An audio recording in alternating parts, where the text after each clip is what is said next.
Disse Jesus: Quem vê a mim, vê ao Pai, pois eu e o Pai somos um. Como seria Cristo a imagem de Deus? O que a Bíblia nos revela a respeito desse mistério? É o que vamos descobrir no vídeo de hoje. Olá, família! Tudo bem com vocês? Esse já é o nosso segundo episódio sobre a revelação de Jesus Cristo. Se você não assistiu o primeiro, eu vou deixar no card ou na descrição desse vídeo para você não perder nenhum detalhe. Deste modo, já aproveite, se inscreva no canal e ative o sininho para você não perder os próximos episódios. E compartilhe com quem você ama se você gostar.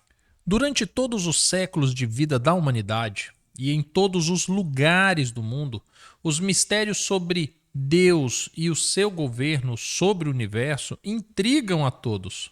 Muitos buscam compreender como todas as coisas foram criadas, como um ser humano tão complexo pode contemplar tanta simplicidade ao seu redor, e como pode ser tão grande a nossa atração pelo desconhecido poder criador de um Deus aparentemente tão distante de nós. Diante de tantas crenças e mitologias, compreender que Cristo é o Filho de Deus e ao mesmo tempo é Deus é um grande mistério. Mas a Bíblia traz alguns textos que nos ajudarão a entender isso melhor. Para começar, vamos nos basear no texto de Paulo aos Colossenses a respeito de Cristo, o qual é a imagem do Deus invisível, o primogênito de toda a criação. Colossenses 1, verso 15. Cristo é a imagem do Deus invisível, a revelação do próprio Deus. Nele é possível ver a imagem de Deus, o qual confirmou João. Deus nunca foi visto por alguém. O Filho unigênito que está no seio do Pai, esse o revelou. João 1, 18. Em Gênesis, no princípio de todas as coisas, é dito que o Espírito de Deus pairava sobre as águas. A referência de que Deus Pai é Espírito é reforçado por uma fala de Cristo a respeito quando ele diz: Deus é Espírito e importa que os que o adorem em espírito e em verdade. João 4, 24. A compreensão física e biológica do espírito é algo que não podemos compreender hoje. A Bíblia não aprofunda essa matéria, mas deixa claro que, embora Deus seja espírito, ele possui uma forma que se assemelha à forma humana. Podemos confirmar isso por algumas referências. Na criação do homem, por exemplo, é dito: E disse Deus, façamos o homem à nossa imagem, conforme a nossa semelhança. Gênesis 1, 26. Se Cristo é a imagem de Deus e nós fomos feitos à imagem e semelhança de Deus e somos chamados irmãos em Cristo, logo é seguro afirmar que Deus possua uma forma semelhante ao do homem. No Apocalipse, temos um relato de um momento em que outro aspecto físico de Deus é revelado. No momento em que João vê Deus assentado no trono, e então Cristo chega à sua presença. E veio e tomou o livro da destra do que estava assentado no trono. Apocalipse 5, verso 7. A presença de Deus foi notada por João. Embora não tenha visto a sua face, ele pôde percebê-lo sentado no trono. E quando estendeu o seu braço direito para entregar o livro selado a Jesus. Em outras passagens da Bíblia, é possível ver referências de Deus habitar, a face de Deus, a soleira de seus pés, dentre outras referências de aspecto físico. A matemática que precisamos entender é a seguinte: se Jesus é a revelação de Deus, e se ninguém nunca viu a face de Deus, então quem apareceu para a humanidade na história do Antigo Testamento? No Éden, a Bíblia revela um Deus andando pelo jardim, visitando Adão e Eva sempre ao entardecer. Em outro momento, visita Abraão antes da destruição de Sodoma e Gomorra. E também o vemos se apresentando a Moisés em uma sarça ardente.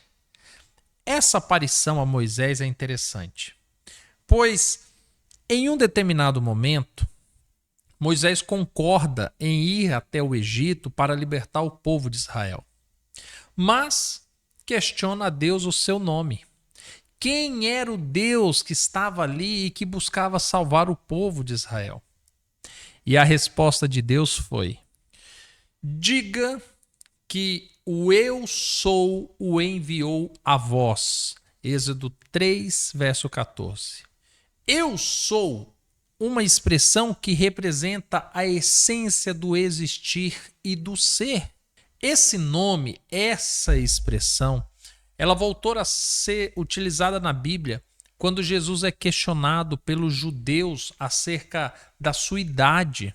Respondeu Jesus: disse-lhe Jesus, em verdade eu vos digo, que antes que Abraão existisse, eu sou. João 8, verso 58.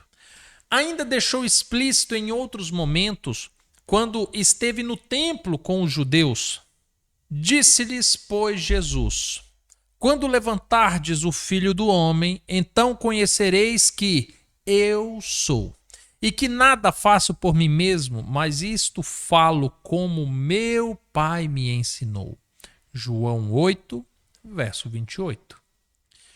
A referência de Cristo com o nome Eu Sou deixa evidente que foi Jesus que esteve na sarça com Moisés, que foi Cristo que acompanhou o povo pelo deserto e que possivelmente foi Cristo que esteve com Moisés no Monte Sinai. A respeito de afirmar ser o Eu Sou, Cristo ainda esclareceu isso algumas vezes quando disse: eu sou o pão da vida, em João 6, 48. Eu sou a luz do mundo, em João 8, verso 12. Eu sou a porta das ovelhas, em João 10, verso 7. Eu sou o bom pastor, em João 10, verso 11. Eu sou a ressurreição e a vida, em João 11, 25. Eu sou o caminho, a verdade e a vida, em João 14, verso 6. Eu sou a videira, em João 15, verso 6. Agora é possível compreender que realmente Deus se revelou por meio de Cristo. Esteve entre eles e muitos não o reconheceram. Outro cenário em que podemos acreditar que era Cristo presente na história é quando Abraão se encontra com Melquisedeque, do qual afirmou Paulo: assim também Cristo não se glorificou a si mesmo para se fazer sumo sacerdote, mas aquele que lhe disse: tu és meu filho, hoje te gerei. Como também diz no outro lugar: tu és sacerdote eterno segundo a ordem de Melquisedeque. Em Hebreus 5, versos 5 e 6. Melquisedeque aparece na história trazendo um grande mistério. Ele se apresenta como rei de Salém, cidade que no futuro se transformaria em Jerusalém, a cidade da aliança de Deus e que leva inclusive o nome da capital eterna na nova terra. Melquisedeque também se apresenta como sumo sacerdote do Deus Altíssimo. Título curioso, pois até aquele momento não havia sacerdócio na terra, o qual veio a existir apenas com Arão, descendente de Levi.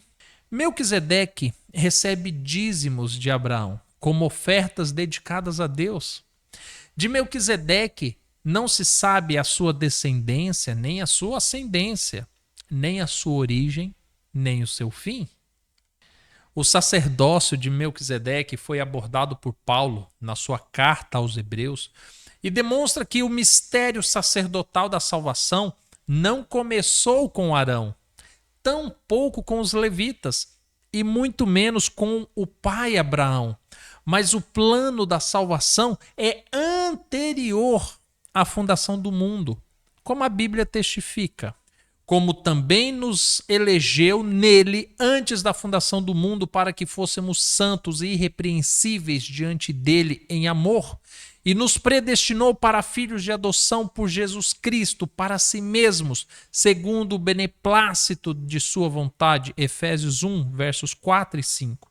João também afirma em Apocalipse 3, verso 8, que o Cordeiro de Deus foi morto antes da fundação do mundo. Cristo não se tornou sacerdote por ocasião. Não foi por causa da negativa de Israel. Não foi pela rejeição dos judeus.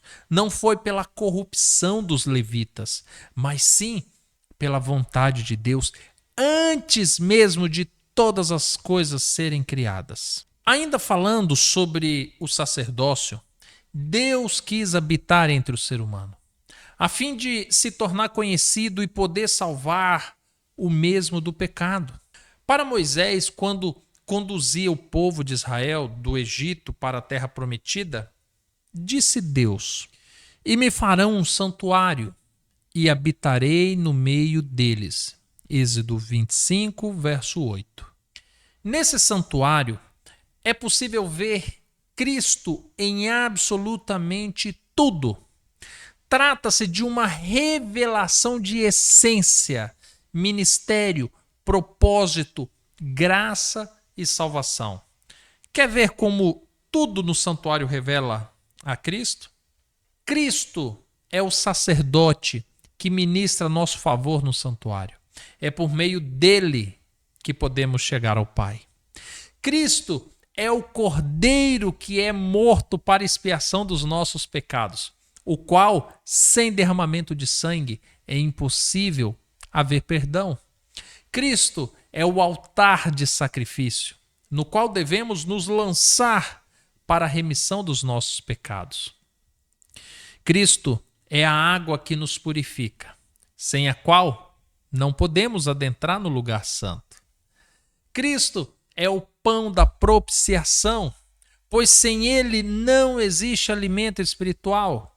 É ele que nos sustenta e nos nutre.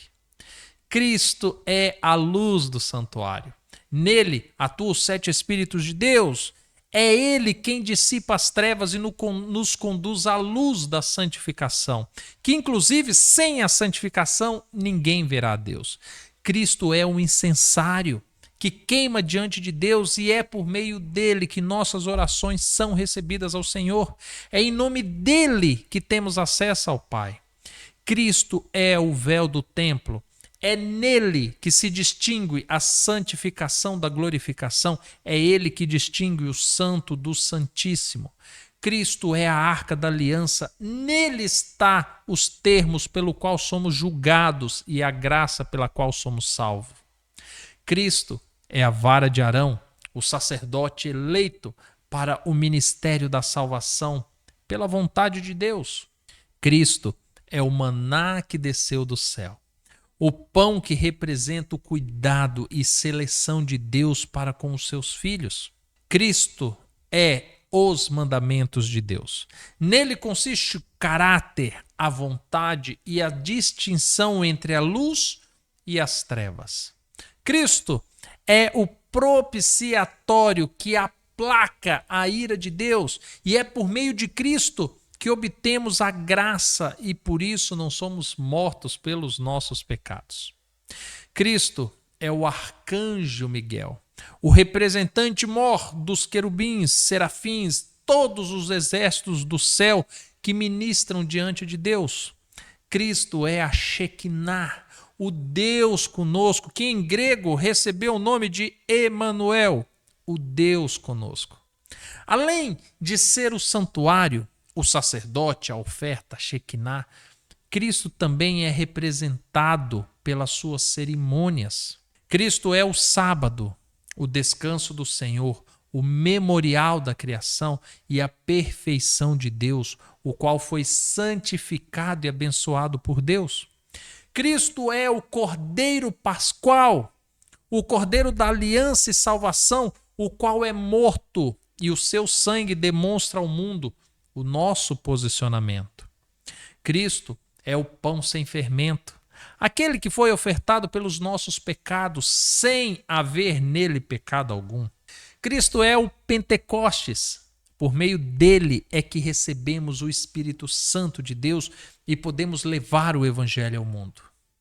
Cristo é as trombetas. Seus sinais anunciam os tempos e a brevidade de sua volta. Cristo é a expiação. Traz a salvação por meio de seu ministério de sumo sacerdote, mas também traz justiça e castigo para aqueles que o rejeitam. Cristo é os tabernáculos.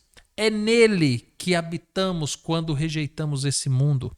Ele nos dá uma morada temporária na qual temos alegria pela remissão dos nossos pecados. Cristo é o ano sabático, no qual podemos ter uma nova oportunidade enquanto estamos nessa terra de pecado. Cristo é o ano jubileu, que nos concederá uma nova terra, uma nova vida, onde ele fará nova todas as coisas. É incrível como tudo no santuário de Israel representava a Cristo. É incrível também como todos os eventos revelavam a Cristo. E mais incrível ainda é ver que os próprios judeus não reconheceram a Cristo quando ele esteve aqui. E é por isso que João disse: ele estava no mundo, e o mundo foi feito por ele, e o mundo não o conheceu. Veio para os que são seus, e os seus não o receberam. João 1, verso 10 e verso 11. Cristo ainda foi revelado por meio de cada patriarca, por meio de cada história, como o livramento de Isaac no altar do sacrifício, por exemplo, e por cada nome das tribos de Israel e de seus patriarcas. E ainda assim, a nação de Israel, judeus e samaritanos, não reconheceram a Cristo. Amanhã estudaremos todos os sinais que a nação de Israel e os judeus receberam sobre o Messias, o renovo de Deus que viria a esse mundo oferecer a salvação para toda a humanidade, o mistério do seu nascimento e seu ministério. Se você gostou do vídeo, então deixe o seu like, compartilhe com quem você ama e nós nos encontraremos amanhã, ou se não, em um próximo vídeo. Fica com Deus. Até mais. Tchau, tchau.